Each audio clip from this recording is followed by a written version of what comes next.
Hello, everybody. Welcome to Entree at Home from my home. I am the event coordinator and chef at Entree Torah.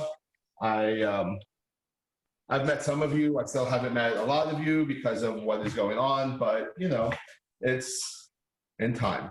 So tonight we are doing. It's Rosh Hashanah themed. This is not supposed to be like one cohesive meal. Because I have dairy and meat, but the thought was to give you Rosh Hashanah things that you can use over the few days.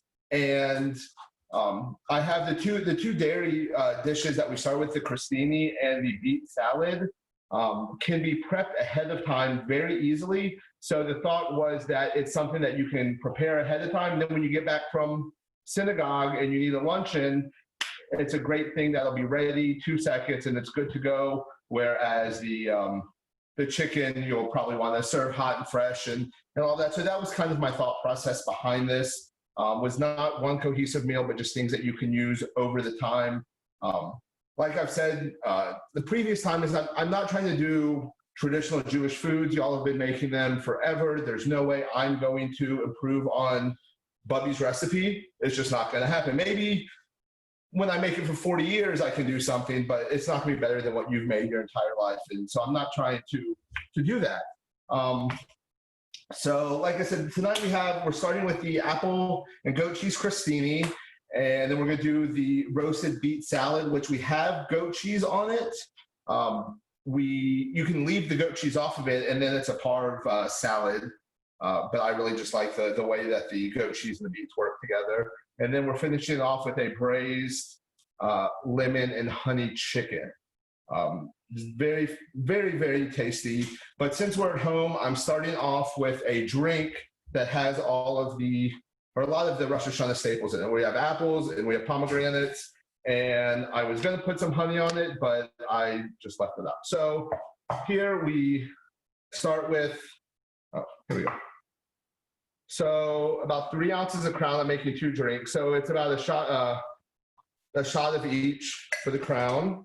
There we go. And then I have about a half a shot of apple juice in here, a full shot of lemonade. And we're going to finish it off with an ounce of pomegranate juice. So we're going to do that. I'm going to throw some ice in there, shake it up a little bit. And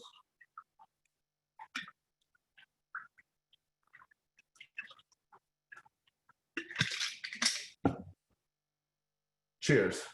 I'm gonna hand that one to my wife. So if the screen starts to tilt a little bit later, then you'll know why.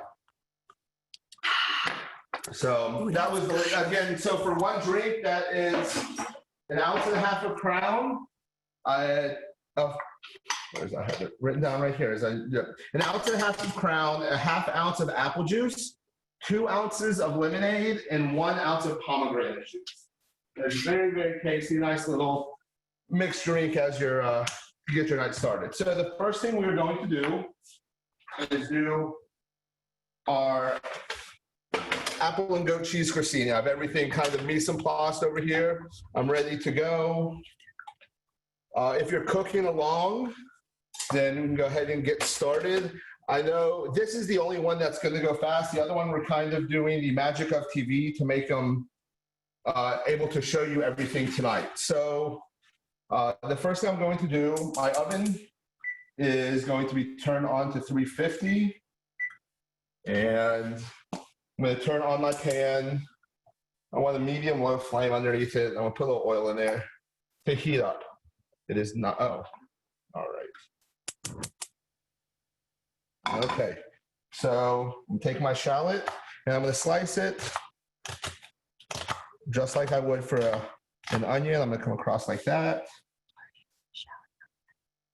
And I like the shallot. It kind of has an onion flavor. It kind of has a garlic flavor.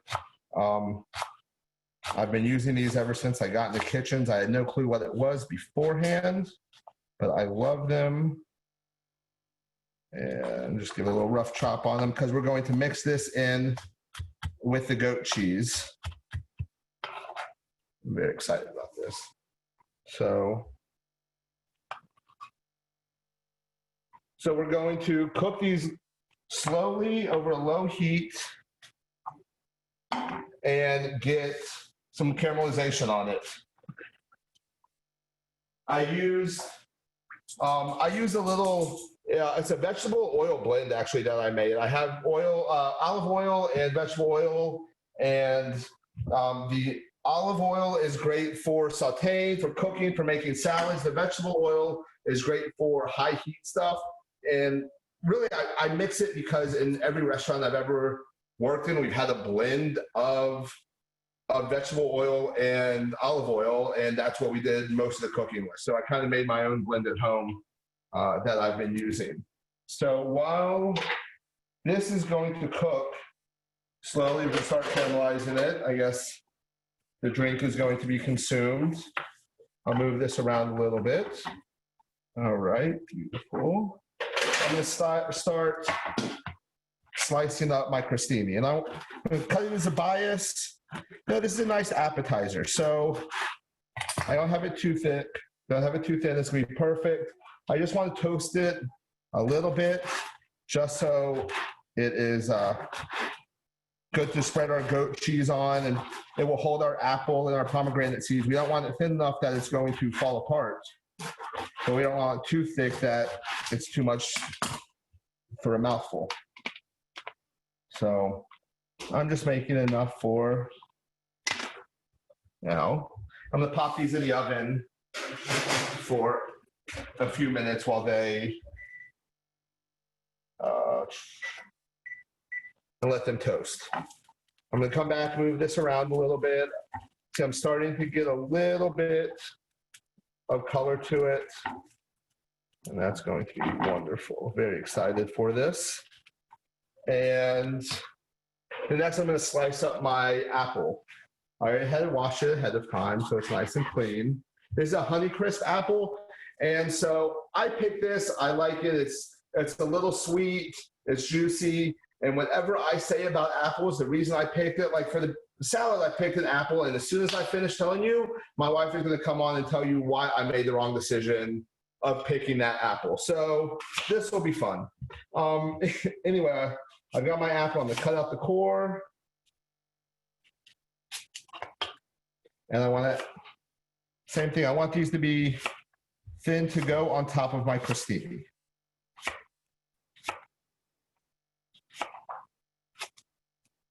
All right, wonderful. So I'm just going to set these right here for later and take a little bite of an apple right now. So, all right.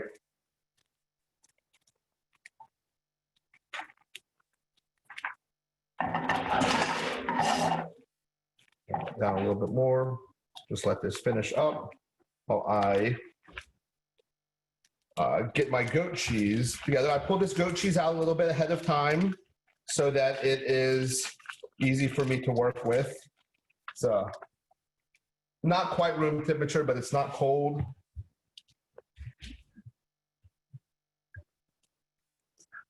So if y'all have any questions at all, shout them out. We have our computer open in the background so I can see any questions that come up.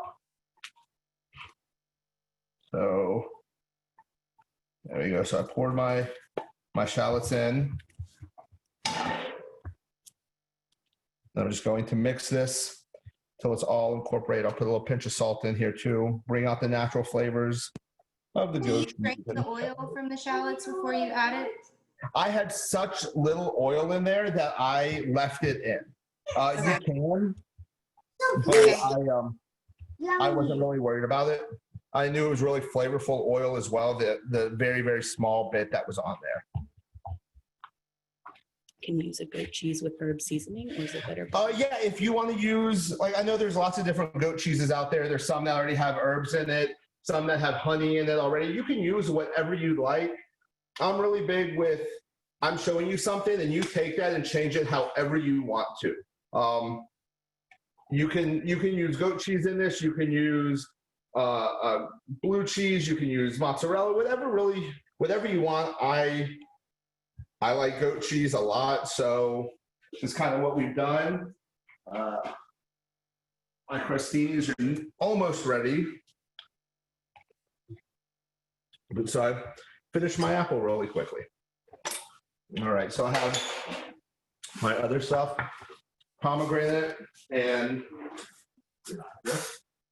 honey ready to go. And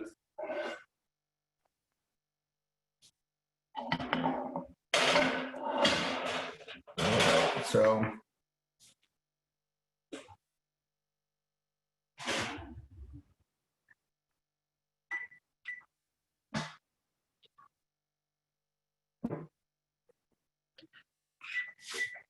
all right. So I have my crostinis, a little toasted. They're going to harden up a little bit more as they sit out here.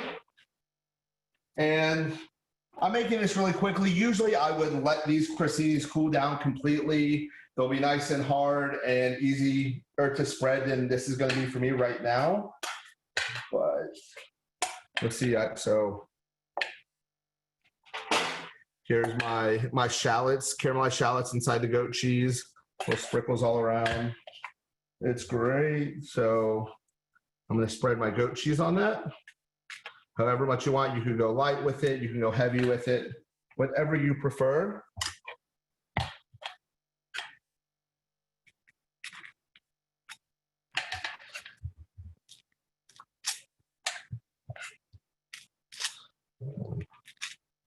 And so this is the stuff that you'll have prepped ahead of time, so it's easy to throw together. We'll put our crostinis on here.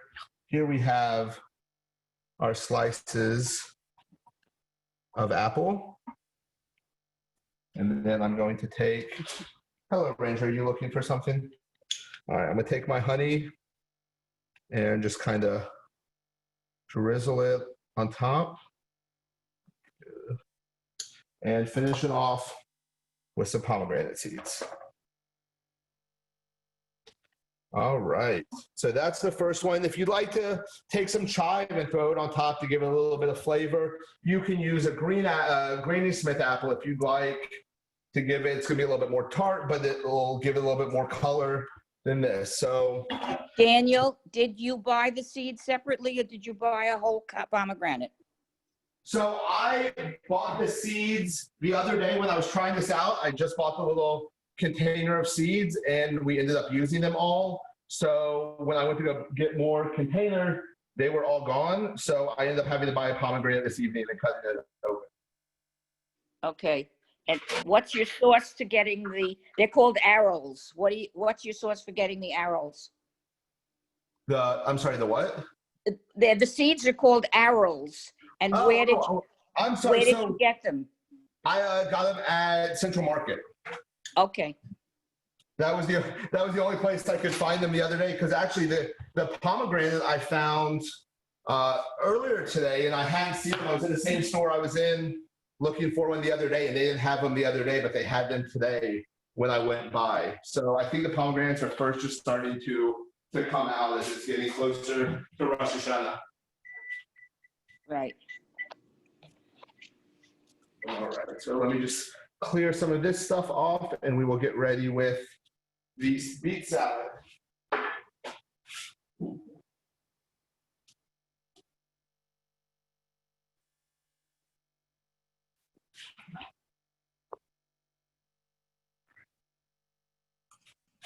Daniel, Yes, sir. will you have the recipes posted or sent by email or somehow we can get them? Yeah, so they, Robin sent out an email with the recipes. If you were not registered for that, then you can email me at eventcord@anchetorah.org. Or Robin, what is your email? It's programming at Anshe Torah, but I can send it to you. I have Gail's email right here, so I'll send it right now. Thank you. Sure.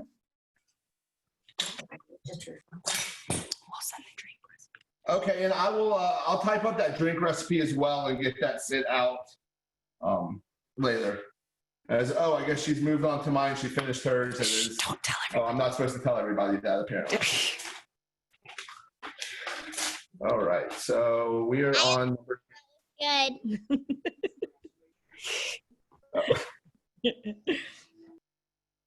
Sorry, that was my nephew that said something. I didn't hear him. Is that- Oh, it looked good. Well, you can't have it for another 13 years. All right. So next we're going to do our beet salad. I love, love, love beet salads. I am a big fan of beets in general. There's a farm a little north of us in McKinney that in the summertime is opened up and you can go pull beets. And we got a lot this past summer and we had them in salads and we made beet burgers and we pickled some and just did everything. I think it's just a great, sweet, earthy root vegetable that is just, I can't get enough of them, gold or red. I use red for the recipe tonight. You can use gold, you can use whichever kind of beets that you'd like. So I prep them ahead of time. They take about 45 minutes to an hour to roast in the oven, but I'm going to show you exactly how I did that first. And then Daniel? I will show you the magic of TV. Yes. Can you use the pre-roasted beets that are vacuum packed from Trader Joe's so you don't have to roast them? Yes, you can. Those are delicious and great in the bind. Yeah. So yes, you can definitely use those if you'd like to. So the first, and they make a lot of different flavored ones I've seen around. So the flavored ones are also very tasty. So I'm going to take my beet. If you can buy them with the whole, the leaves on the whole bunch, I recommend doing that. With the leaves, you can take that, you can wash them really, really well and rip them up and add them with our mixed greens because it's just going to be a mixed green. But what I do is I save them to the side and they are like spinach, but like 10 times better. And they shrink up so much. So I'll take those beets and while I'm cooking, I'll take the greens and saute them and it's a nice little snack for myself. So take that beet after you cut off the leaves, set them aside, and you're washing them for later. Wash it, take off the top and the bottom. I'm gonna put it in some foil, a little bit of oil, salt and pepper. And I'm just gonna wrap this up and I'm gonna pop this in the oven at 400 degrees for about 45 minutes. This one wasn't too big, so this one will cook fine. Sometimes you get those massive beets, and you'll want to cut those into halves, maybe into thirds, so that they will cook faster, because otherwise you might spend 2 hours cooking one of those big beets. So when it comes out of the oven, also when you bake it, put a sheet tray underneath it. If you put it right on the rack, you're going to get some juices drip down, and you're not going to want that. So it's going to come out, it's going to look very similar to as it did before with some juice inside. Then just take a paper towel or a dish rag if you like, and you see how easy the skin comes right off. I'm not wearing gloves, so my hands are going to turn red. But I'm okay with that. If anyone sees me tomorrow, you'll know why my hands look like they're covered in blood. So first I have my beets. And I'll take that and I'm going to slice them.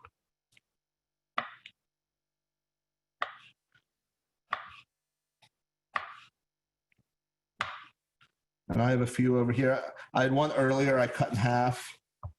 So that's fine. All right, and I use a different cutting board so it won't stain this cutting board all red, as I don't really want this one to be stained. Do the yellow beets stain your fingers as well? Not as bad. You get a little yellow tint on it, but it washes out a lot faster and blends into your skin a lot faster, so you won't even notice that it was there. If you're wrapping the beets, would you wrap each half separately? Yes, I do it. I wrap them all separately. So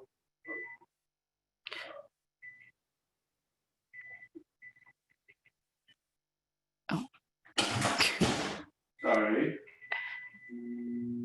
All right, sorry. So, all right, my beets are sliced. What do I have in my order? Okay, I'm sorry. So next I'm going to make my dressing. So I'm gonna put everything, usually traditionally you'd put it in a bowl and you'd whisk it all together. I'm gonna do it in a mason jar and just shake it. It's easier, it's faster, I don't have to whisk. So here we go. We have our oil in it first.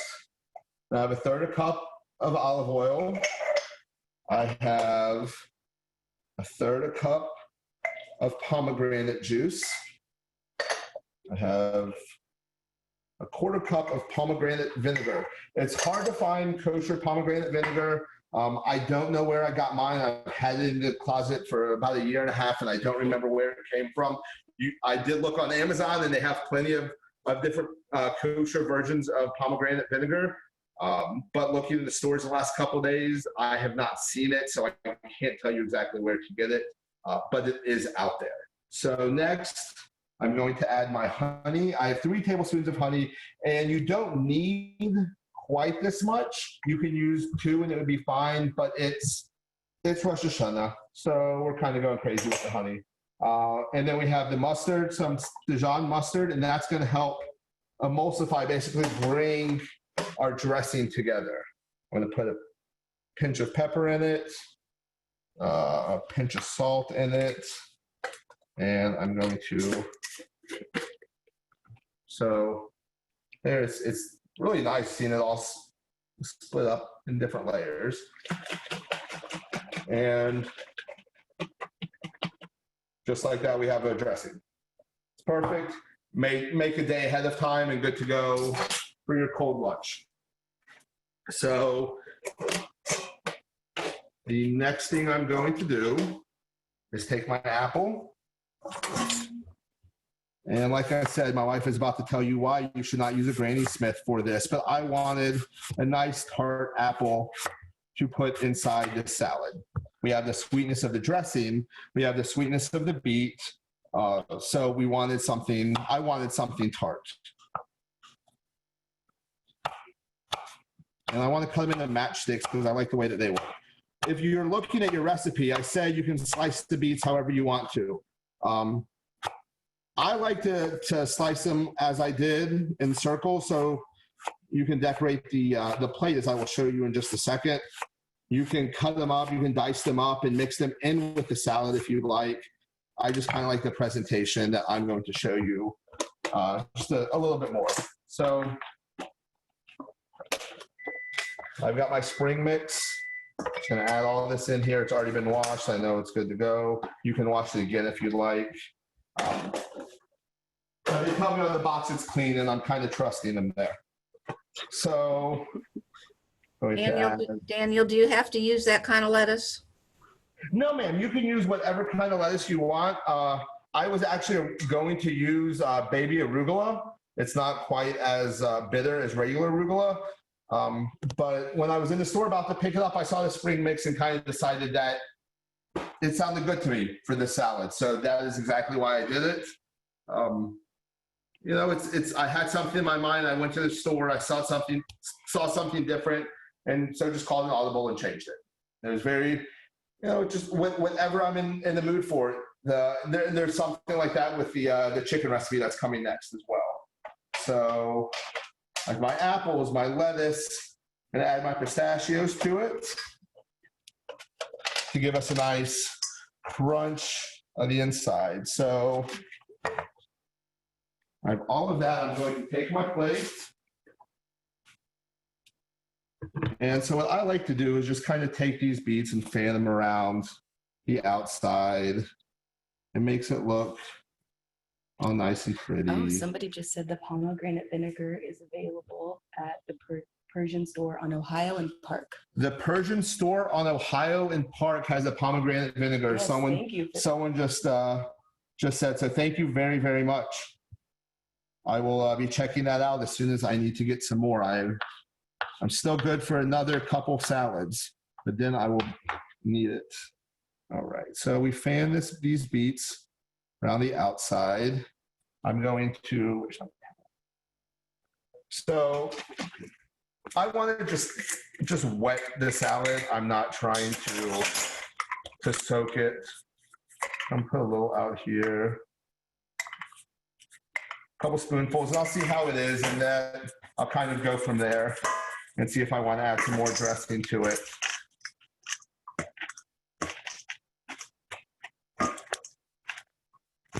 All right. looks a little dry to me. I'm going to go a little heavier on this. Because while I don't want too much, I definitely want to have some on there because it's very, very tasty. All right. And my wife told me not to use my hands, but I can't not. Okay. So I'm going to put this in there. It's mixed in there, but I know a lot of that goodness is falling to the bottom. So I want to make sure that I have all of that stuff down here too.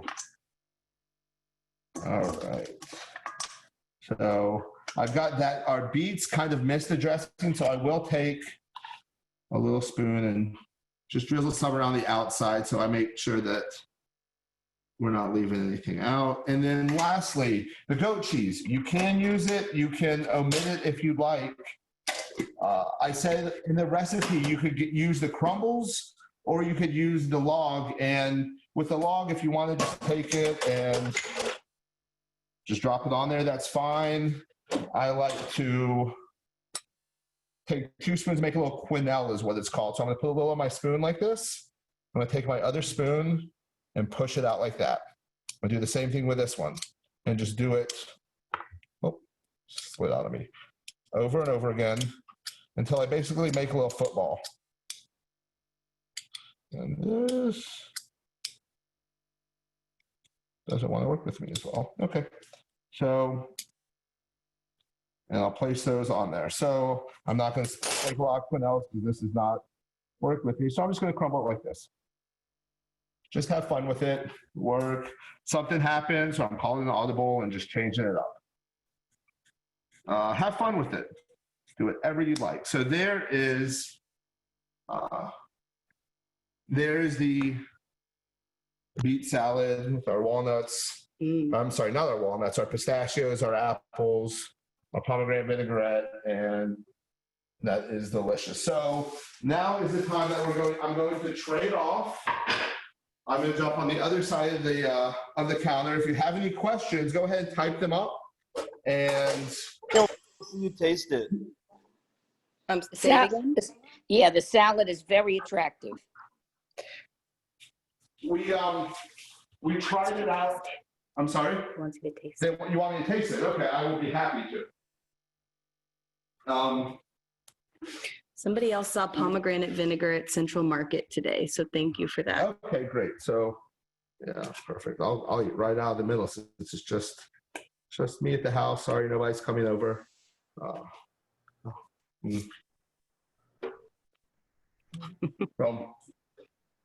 But the vinaigrette, if you keep kosher, there was no texture on it, and because of the way it was made, I did not buy it. Okay, good to know. Thank you. Welcome. But now I've tasted it, so I could eat the whole thing tonight. All right. Well, I'm going to get out of the way and let my wife tell you a little bit about apples and why my apple decision all evening has been wrong. Okay. So I'm going to tell you, I'll record it. It's okay. I don't want to be on it. I'm going to tell you a little bit about apples. So I read this fun tip because a lot of people say, how do you bake with apples and how do you know which apples are the best for baking?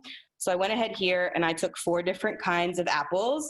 I have some that are tender and some that are firm. So the firm apples are the best apples for baking.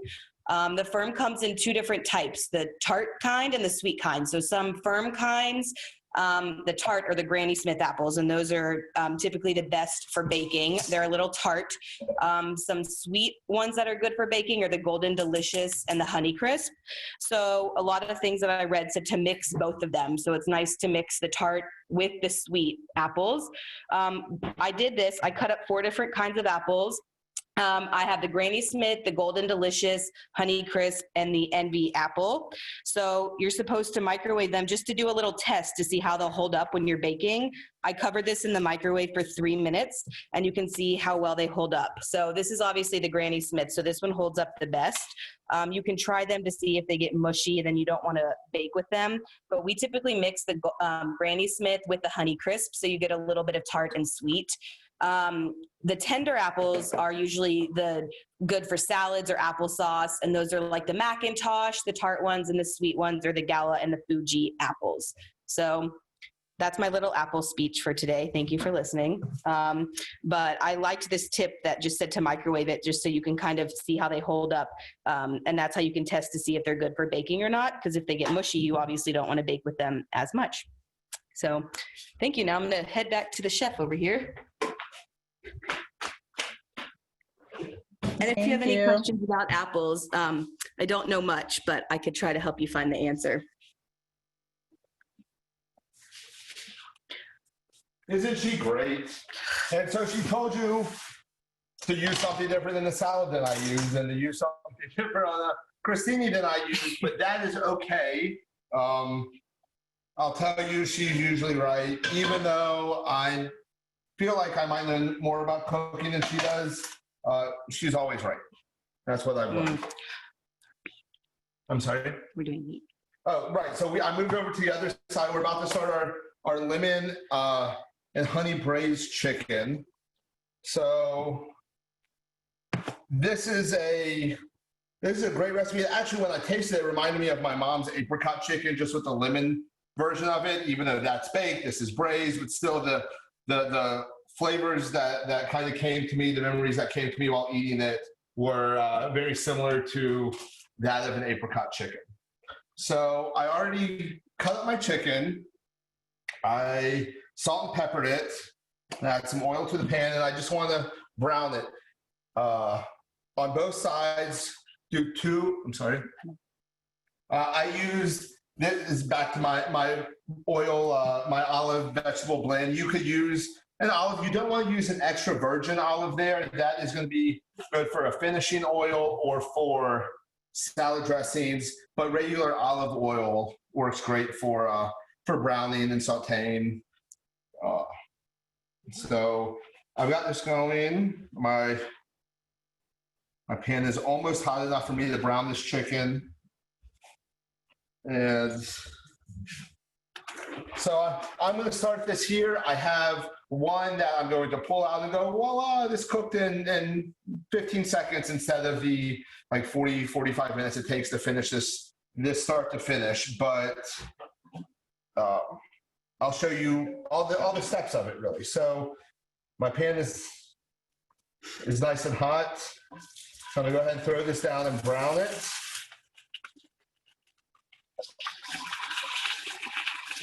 I'm using a whole chicken. You can just buy thighs if you want. I don't know if I would recommend breast on this recipe. I think that our boneless breast, I think that they're going to cook way too fast. It's going to be dry, but if you have the bone-in breast, that's going to work really well for you. I'm going to stick as much as I can in this pan. I might not be able to get everything in it without overcrowding it. I left the skin on to get some color on that. Oh, I can't get everything. Perfect.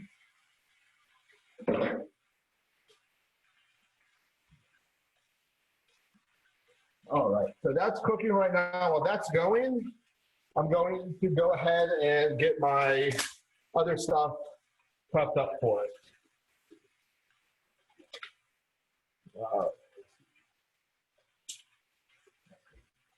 So I have my lemons right here. And I want to take all the skin off of it. If I leave the skin on, I'm really worried it's going to get too bitter for me.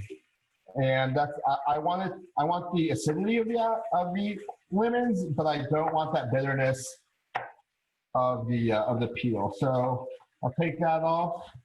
So the easiest way to do that for me, cut off the top and the bottoms, and then just go around the outside. Stay right behind where it was. And go around the whole thing and easily cut it off. This is also how I do my watermelon, the exact same thing, top, bottom, and take off all the sides, and it's quick and simple. Daniel, use those peels for your drink. Oh, yes.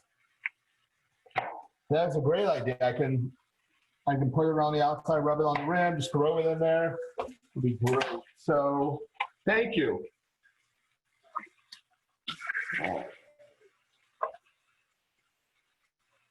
A little bit more color on those. Somebody wrote that they love chicken skin. the best part. Okay, Mag, so thank you.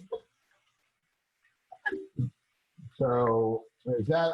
I'll cut up my onion, and I don't want to cut it too small. I'm just going to cut a couple big chunks like that. Is all that I want.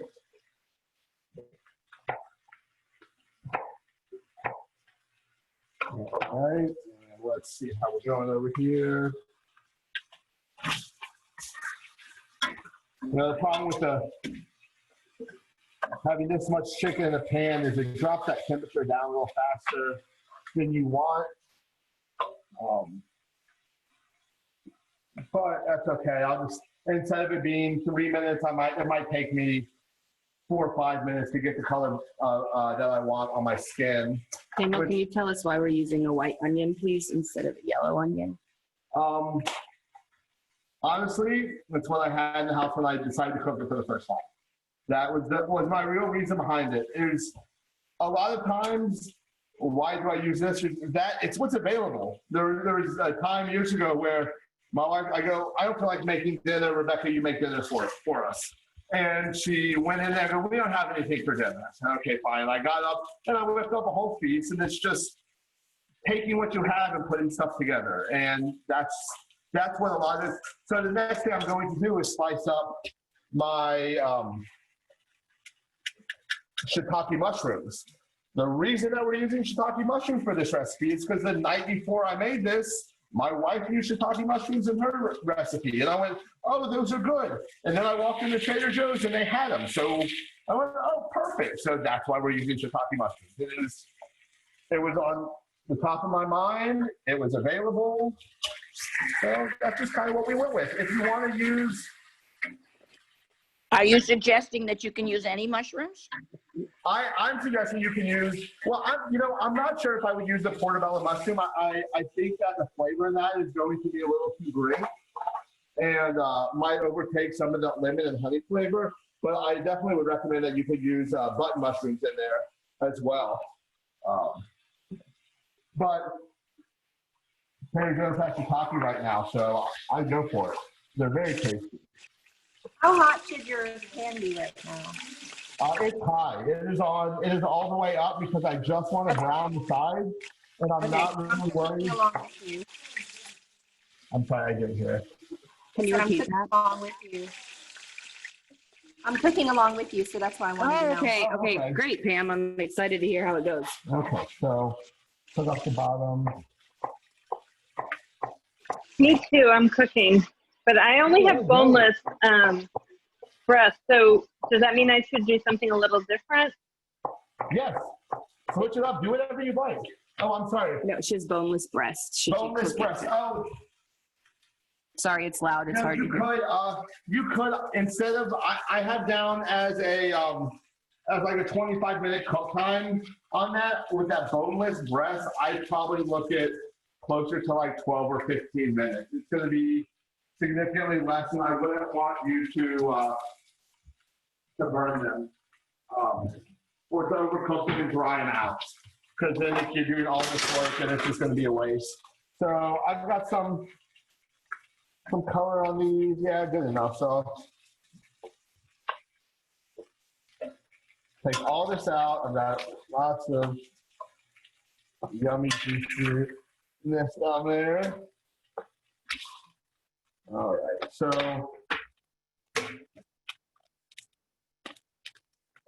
I'm going to just take my paper towel and wipe out a little bit of this fat because there is quite a bit in there. And I want some. I don't want too much. So next I'm going to go in with my onion. Don't do that at home. It was very hot. Oh, don't do that at home. My wife says it is very hot. I have burnt myself so many times I just don't even think about it anymore.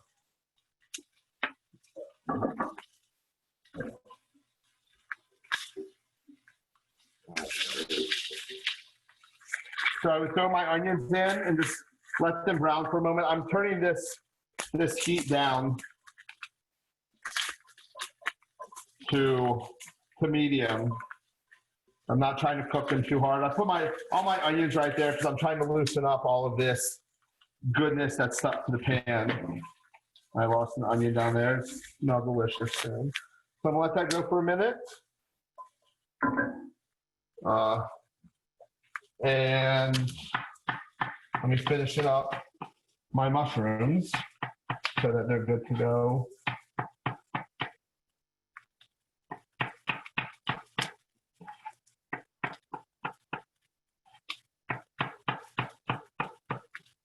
Okay.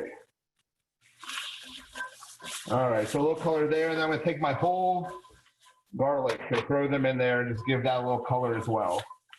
So that garlic is great. So you're leaving it whole. You don't want it to cook too fast. It's gonna break down in the braise as it's gonna be in that sauce for a total of about 45 minutes. But when it's finished, you have this great, sweet, lemony garlic that it might be better than the chicken itself, just the garlic and the onion sitting at the bottom. It's so tasty. All right, so that went for a minute. That's good. I have a little color, a little sweat, getting some flavor out of them. We go with my chicken stock. You do have a question that says, where do you look for inspiration in the kitchen?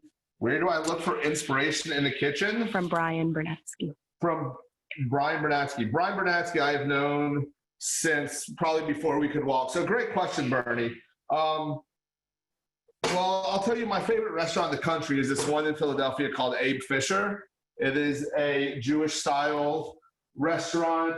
They take the things that you're used to and moving them up a notch. I remember we went with a group when we finally made it there, and the first bite that I took was a latke with beef tartare on top, which who would have thought that? And I took a bite, and I was with like 5 people, and I fought back the tear that was about to ride down my face because I built this place up for 3 years, and then finally getting to eat this food and it being better than I imagined, and taking a latke, which is an early memory, and taking it to another level. It was a very, very,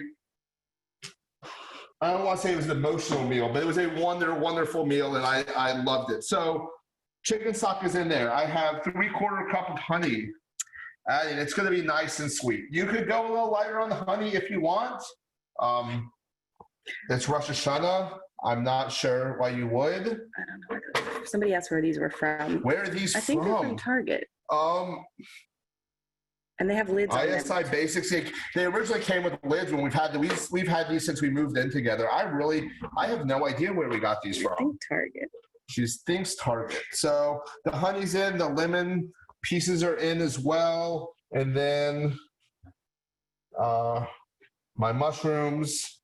Remember, I have shiitake, button. Shiitakes are available in Trader Joe's right now. Go for it. Delicious.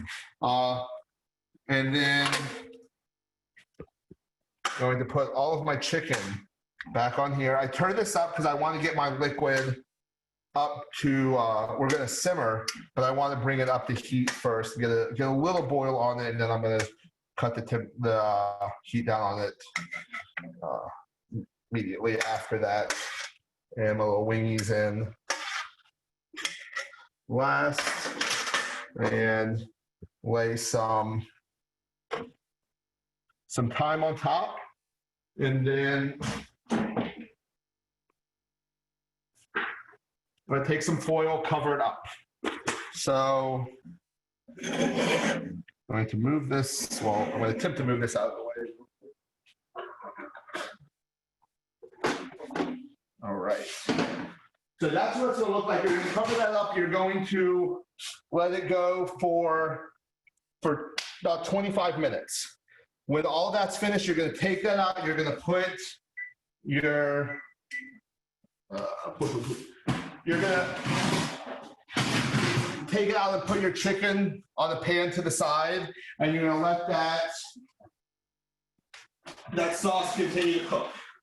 And you're going to let it go over medium heat for about another 20 minutes, and you're going to let it go till it gets this color, this consistency. You see our mushrooms really broke down quite a bit.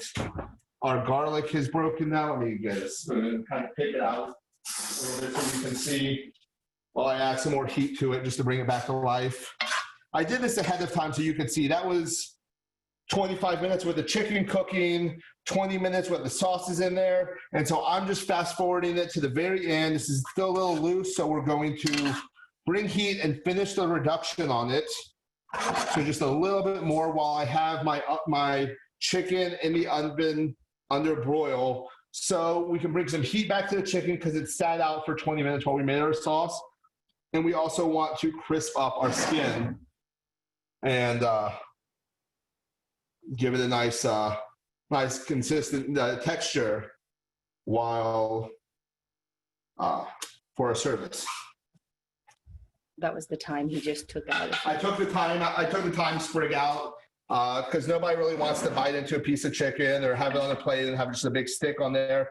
But I want to leave it in there for the braising. Wow, did you see that lightning outside? That was crazy. I hope everyone is staying dry. I'm very happy about the rain. I'm happy that our power hasn't gone out during this. I was worried about it, but it seems like you're doing well. If you have any questions, please go ahead and throw them out now. I'm sorry that you don't have an ability to let us smell it.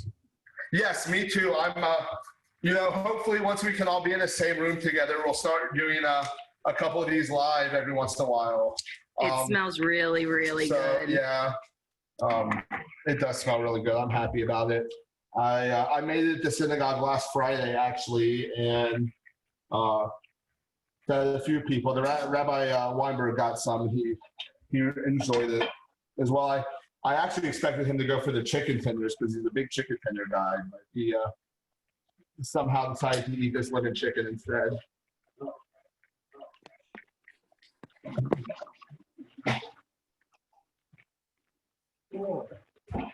So while this is just finishing up, we're just getting that last bit of extra liquid. It's getting nice and thick out. I'm actually going to throw out, I mentioned Brian Bernatsky a minute ago. His wife has an Instagram page called, I believe it's Dine In With Me. And she makes some unbelievable looking stuff. And I've had the pleasure of eating her food many, many times. So if you're on Instagram, I recommend following Dine In With Me for the awesome stuff that she is doing. Her challah is also. Her challah is amazing. It is so good. So yeah, check her out if you're on Instagram.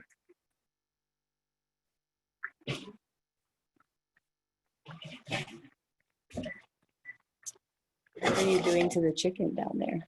What am I doing to the chicken? The chicken is just under the broiler, just getting some extra color on it and coming back to life. As it sat out, it sat out here for a little bit so we could show you how quick and easy this is, but we want to give a little bit more heat to it.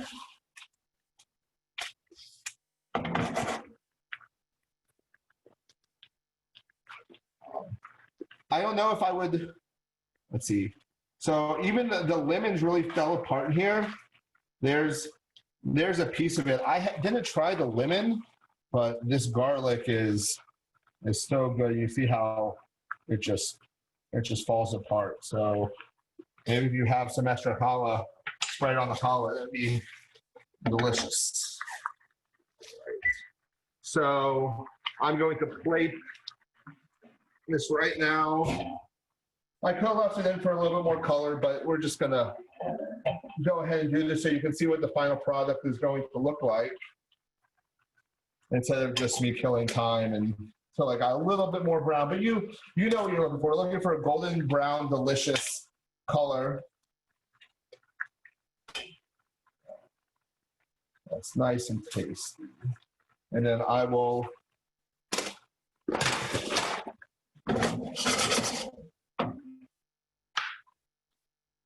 I'm just going to take this. It smells so good.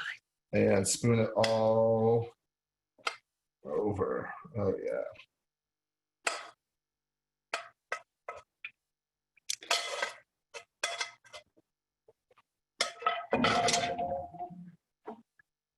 And that is our braised lemon and honey chicken. So that is all I have. I don't have a dessert for you. But I hope you enjoyed your drinks, your crostinis, your beet salad, your chicken. I'm not sure which one is my favorite. Both of the drinks are gone, so I guess I need to make myself another one if I want one. Does anybody have any questions before we say goodnight? It was a wonderful meal. Oh, thank you. We thank have a you. request just to give the drink recipe again. Oh, the drink recipe again. I'd be happy to. It looks really, really good. It is 1.5 ounces of Crown, a 1/2 ounce of apple juice. When you say Crown, you mean Crown Royal. You need to say the Crown whole. Royal. Crown Royal. It's a sweet Canadian whiskey. So it's delicious. I'm sure everyone knows what Crown is. Comes in a nice, pretty purple bag. So 1.5 ounces of Crown Royal, a 1/2 ounce of apple juice, 2 ounces of lemonade, and 1 ounce of pomegranate juice. You can garnish with an apple too. You can garnish with an apple. You could garnish with the lemon that we have from our chicken. Yeah, if you wanted to drop some pomegranate seeds in the bottom, I'm sure you could. Again, any questions, just shout them out before we say goodnight. A lot of people have been to the restaurant in Philly called Abe Fisher, so we would just like to give a shout out to good. Abe Fisher. I'm Yes. happy to hear that. It's a wonderful place. I know that chef is just opening up a sandwich shop sometime in the very near future that I am going to need to make a trip to Philadelphia as soon as COVID ends, so I can eat that because it looks amazing as well. I'd say those of you who are cooking along with Daniel, or if people try the recipes before Yom Tov, take photos. We'd love to post them on the Facebook page and see how your recipes came out. That would be great. Please, that'd be great. We'd love to see them. I want to see how these go at home because I know what mine looks like. I'm sure if the Molly from Cook at Home with Me, that's what I said. Dine in with me. Dine in with me. I'm really bad at it. I'm sure she's going to make it look. If she made the exact same thing, it'd probably look 10 times nicer because that's what she does. But yeah, I'd love to see what yours look like. I'm sorry. Mine doesn't yet. It's still simmering. Yeah, so Mine's simmering, but how long does it take before it thickens like that? Because mine looks really kind of runny. He did it for 20. He didn't show the whole thing. Oh, you can answer. Sorry. No, yeah, I didn't show it. It takes a good 20 minutes to thicken like that. It might even need 25 to get quite. It doesn't look like that either. I guess I need more time. Yeah, So if I'm cooking it halfway today and halfway tomorrow, right now I have the chicken in there. Should I take out the sauce and let it finish cooking and thickening tomorrow and then heat the chicken in it? Yeah. You could definitely do that. Okay.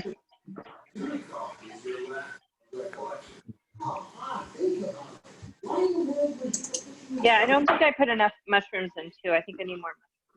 Okay. Yeah, that's fine. Oh, here.